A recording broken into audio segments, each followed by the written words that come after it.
Gold first நம்ம investment ஆப்ஷனாக consider பண்ணக்கூடாது.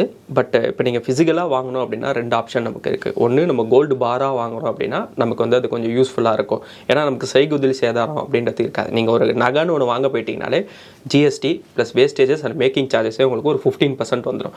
மக்கள் என்ன தப்பாக நினச்சிட்டு இருக்காங்கன்னா, இப்போ நான் வந்து போயிட்டு ஒரு 1 லட்ச ரூபாய்க்கு நான் வந்து நகை வாங்குறேன், அதோட வேல்யூ 1,15,000 போயிடுச்சுன்னா ஆக்சுவலாக அது அவங்களுக்கு கெயினே கிடையாது. ஏன்னா செய்குலி சேதாரத்தில் அவங்க ஆல்ரெடி லாஸ் பண்ணிட்டாங்க. அதுக்கப்புறம் அது மேலே போகும்போது தான் நமக்கு ப்ராஃபிட்டாக இருக்கும். நீங்கள் லாஸ்ட் ஒரு 4 இயர்ஸாகவே எடுத்துக்கிட்டிங்கன்னா கோல்டு நல்ல ஒரு ரன் அப் கொடுத்துருக்கோம். பட் ஆனால் நீங்கள் 2011 16 பார்த்தீங்கன்னா பெரிய ரிட்டர்ன்ஸ் எதுவும் கொடுத்துருக்காது. ஸோ அதனால் கோல்டு வந்து இப்போ இருக்க ரீசெண்ட் டைம் ஏன்னா குளோபல் அன்சர்டினிட்டி டிமாண்ட் அதிகமாக இருக்குன்றதுனால தான் கோல்டு ப்ரைஸ் இவ்வளோ தூரம் ஏறிட்டு இருக்கு. பட் நம்ம நார்மலாக எடுத்துக்கிட்டோம்னா கோல்டு சூப்பரான ஒரு இன்வெஸ்ட்மெண்ட் தான். ஆனால் அதை நீங்கள் என்ன பண்ணணும் அப்படின்னா, ஒன்று கோல்டு பாராக வாங்கி வச்சுக்கிறது பெட்டர்.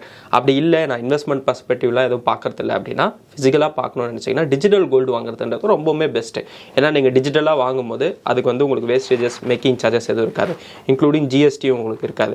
இப்போ நீங்கள் ஒரு எக்ஸாம்பிளுக்கு கோல்டு இடிஎஃப்னு சொல்லுவாங்க, கோல்டு பீசன். நம்ம ஷேர் மார்க்கெட்டில் போய் ஒரு ஷேர் எப்படி வாங்குறோமோ அதேமாதிரியே நம்ம வந்து ஒரு கோல்டு இடிஎஃப்மே வாங்கலாம்.